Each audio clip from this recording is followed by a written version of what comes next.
In just a few short years, integrated graphics have gone from maybe running the occasional low-spec game, emulator, or game streaming service to being capable of playing some of the latest and greatest AAA titles. Normally I focus on the latest, but this time I'm gonna try the greatest.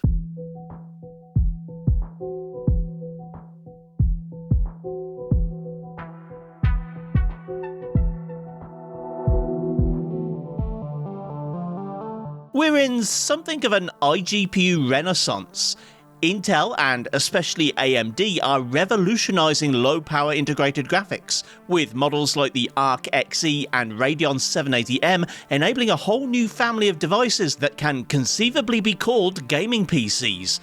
These handhelds and mini PCs might not have the performance and expandability of a real gaming PC, but you also don't have to put up with being put second to whichever tech bro fad is inflating Nvidia's stock price this year.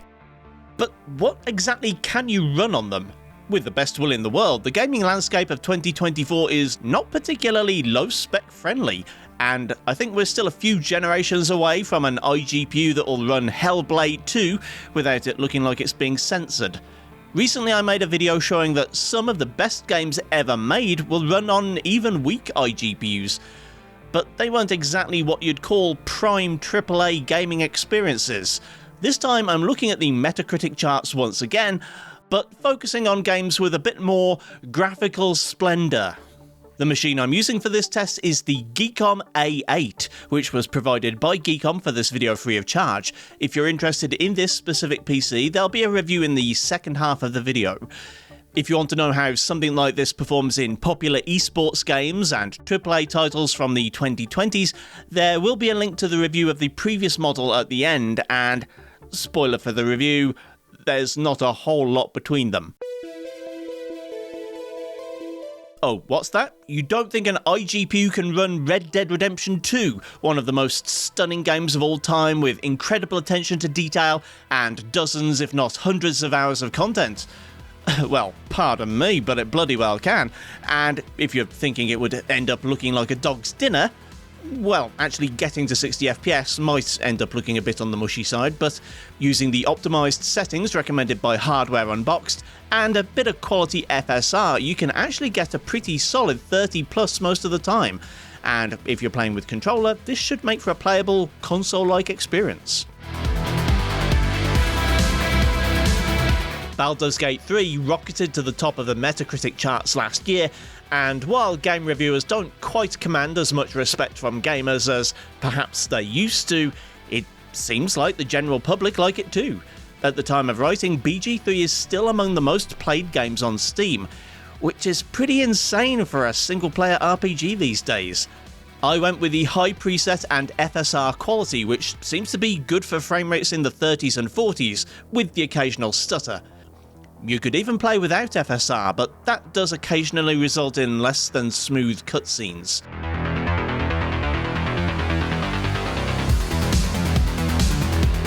Another one that seemingly had critics and players in agreement, Elden Ring is a modern classic that's still being played 2 years after release, though probably by a lot of people polishing their skills ahead of the new DLC.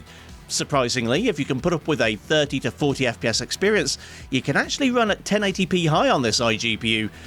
If you're using a handheld with a lower TDP cap than my 54-watt mini PC, then you might want to drop to medium, or maybe use some of AMD's extra scaling tricks like Radeon Super Resolution, as unfortunately Elden Ring doesn't natively support upscaling.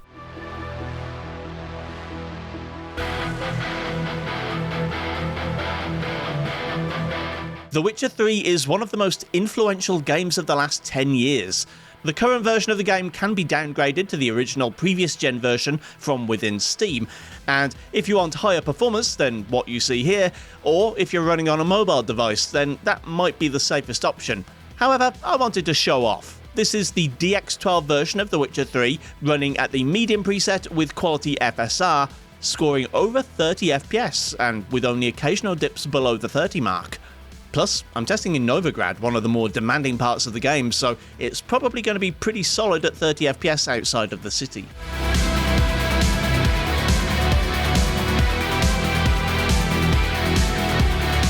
GTA 5 is that game you still kinda can't get away from on YouTube, even 11 years since its first release. I still remember the PC version being announced, and guessing that my GTX 260 didn't have a prayer of running it. Of course, now we know different. GTA 5 is one of the most scalable games out there, capable of running on basically anything if you're willing to drop settings or even turn shadows off in a pinch. However, it's nowhere near necessary here. The 780M can run at 1080p high at close to 80 FPS on average, and it's possible to turn up to very high and still maintain 60. Obviously, MSAA and the advanced menu are off the table, but who knows, maybe in a couple of generations' time? I have to confess, I'm a graphics nerd. I love to see the envelope being pushed in games like Alan Wake 2 and Senua's Saga, but Hi-Fi Rush honestly makes me want to disavow them all. Why bother with path tracing and performance capture and subsurface scattering when games can look this good without any of them? I mean, as someone without any natural rhythm whatsoever, I almost feel like accusing the game of ableism, but hey, who would I address my complaint to anyway? Microsoft? The 780M seems pretty close to delivering a perfect 60 at 1080 high, though sometimes it does hover below this, and as neither the CPU nor GPU are completely maxed out, I think this might be an issue with the PC I'm using. More on that in the review section. Marvel's Spider-Man Remastered scored 87 on Metacritic, and I'm sure it's worth it. Alas, as a professional benchmarkist, I simply never get round to playing most of the games I test, so I've only got as far as swinging up and down Broadway and climbing the same 2 skyscrapers. Is there an emotional plot? A compelling roster of villains? Cinematic set pieces? Annoying stealth sections? Who knows? I just jump off the Empire State Building and buzz the same rooftop garden all the time. Anyway, enough of the self-pity party. At 1080 high, averages are fine, but things stutter a bit in busy areas, and viewing the city from above causes things to fall apart, but a bit of upscaling can make all the difference. With IGT quality upscaling, the average climbs to 55, and lows get a bit closer to 30.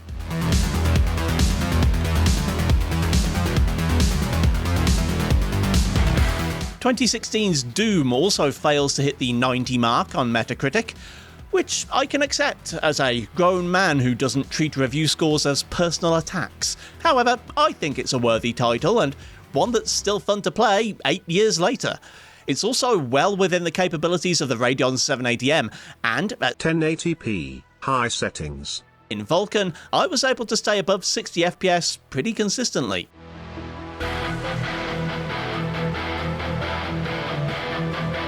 I can accept the lower critic scores on the more recent Assassin's Creed games.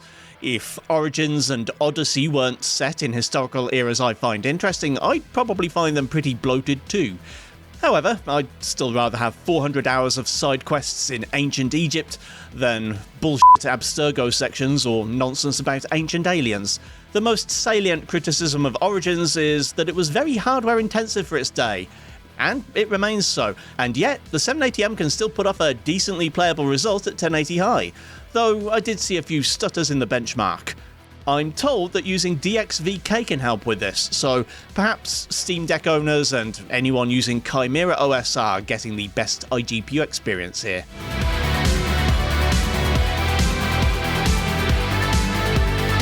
Of course, I found a way to squeeze Jedi Fallen Order into the conversation.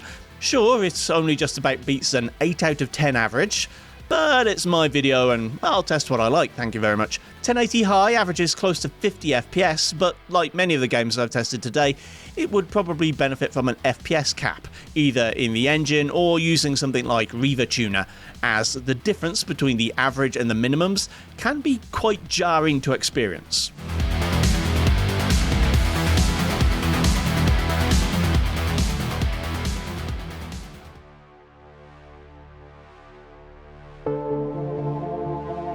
You might be forgiven for thinking that you've seen me review this mini PC before, and that's because the A8 is basically a carbon copy of the A7. The chassis is basically identical, which isn't a bad thing as it's very pretty, but nothing seems to have been improved either. There's still only the one fan for the APU and nothing for the RAM or storage. Geekom is now stressing that they're a green PC global leader, but power consumption is pretty much the same this generation as the last, so you personally are not being any more eco-friendly with the A8 than you were with its predecessor.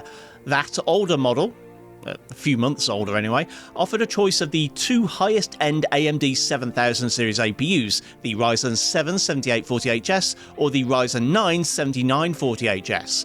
The A8 simply swaps them out for the 8000 series equivalents, with pretty much no other changes, beginning with the same 8 cores and 16 threads, on the same 4nm process, with the same 16MB of L3 cache, and, of course, the same Radeon 780M iGPU.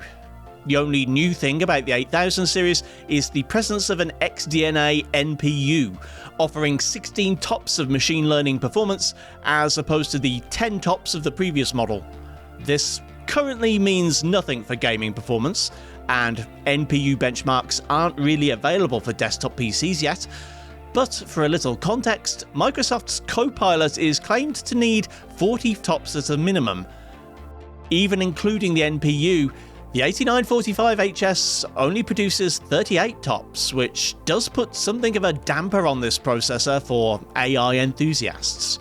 Externally, the port selection is also unchanged. The front side has a pair of USB 3.2 Gen 2 Type A's and a 3.5mm combo jack. The left side has the full-size SD card slot I've come to expect from Geekom. Meanwhile, on the back there's a third USB 3.2 Type A USB 2 Type A, and a pair of USB-C ports. However, only one supports USB 4 at speeds up to 40 gigabits, alongside 15W power delivery and DisplayPort 1.4 functionality. The other is only a 3.2 Gen 2, which tops out at 10 gigabits, doesn't support power delivery but still supports display outputs. Paired up with two HDMI 2 ports, that means the A8 can support up to 4 displays at a time. Finally, for networking, there's a 2.5 gigabit Ethernet port, as well as an M.2 wireless card inside that supports Wi-Fi 6E and Bluetooth 5.2. All of this is fine, but none of it is at all different from what the A7 offered just a few months ago. So for this model to be worth any of the time and effort it took to create, it should have some performance benefits, right?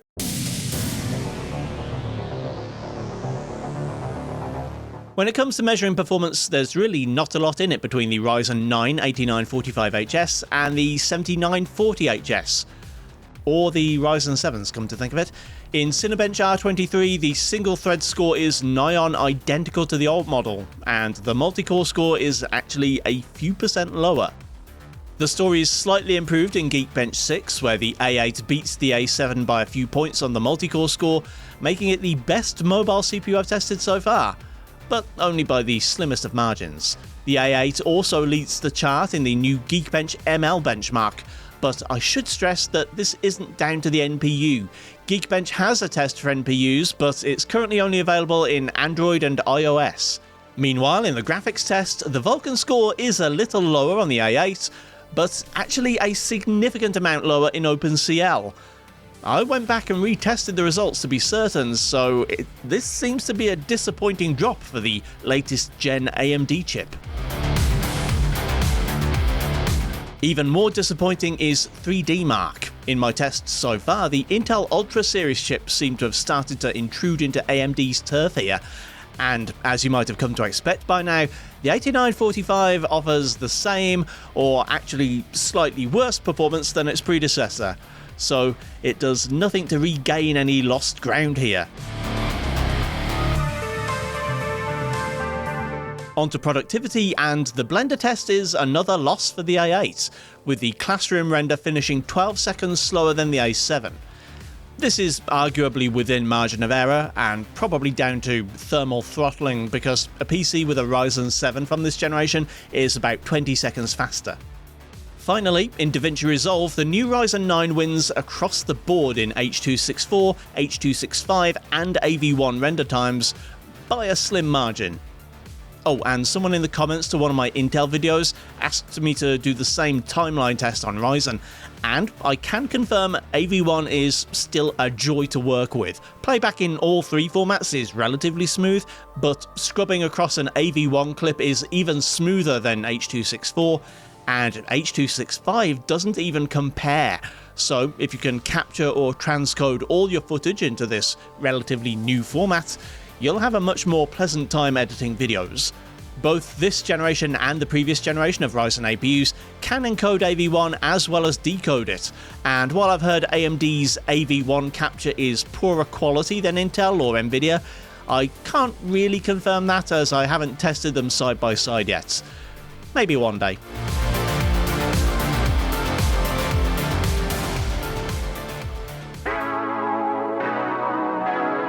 I would be remiss if I didn't mention the A8's flaws. Firstly, yes, it's this again. I mentioned it in the A7 video, and at the time I thought it was something to do with power delivery, but I was wrong. I saw fellow creator RobTech had diagnosed this and other mini PCs with overheating RAM, which caused the performance loss in games over time. Out of curiosity, I propped the A8 on its side, removed the rubber feet and unscrewed the plastic base to allow for some more passive airflow to reach the RAM. Sure enough, although it only cut about 8 to 10 degrees from the hottest SODIMM, it seemed to iron out the problematic frame times. Obviously, I can't recommend you do this if you're going to buy an A8 for gaming. It's impractical and you're likely to damage something before long, so I'd encourage Geekom to consider fitting a fan or at least some ventilation holes and maybe some taller feet in the next revision. The other flaw is something that can actually be fixed by the end user. As you know, Ryzen APUs share RAM between both the CPU and graphics, and while this is often handled automatically, you can usually change the amount of memory allocated to the iGPU in the BIOS.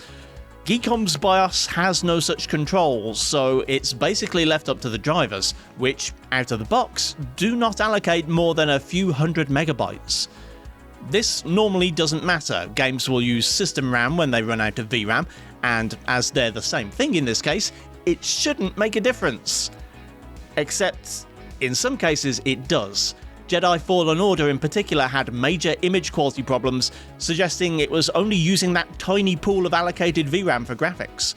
The fix for this is a setting in the AMD driver control panel to optimize memory allocation for gaming. This allows up to 4GB of dedicated VRAM to be assigned. On reflection, the A7 probably had the same issue, and unfortunately I didn't spot it in that review.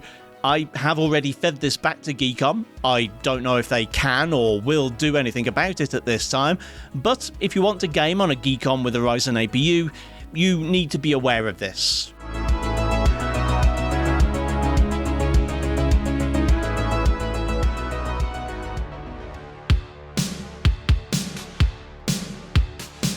I have to acknowledge that the A8 isn't quite as good a mini PC as I want it to be. The A7 is just as good, if not better, in gaming and productivity. Both of them are slightly flawed in terms of cooling and BIOS setup, and the full AI functionality of these new 8000 series chips is still as yet unproven. I, for one, don't care about AI. I only talk about it in these reviews on the assumption that someone out there does. Or else, why would it be such a big talking point? The answer to that, of course, is that it's not. It's being shoehorned into existing tech like this because companies need the perception of continuous progress to keep shareholders happy. One day it might be useful to some people, maybe a lot of people, but by that time, the current generation offerings will probably be obsolete. Anyway, that's a rant for another time, I think. In the meantime, thanks for watching, kindly do the usual YouTube things if you feel so inclined, and I'll see you next time.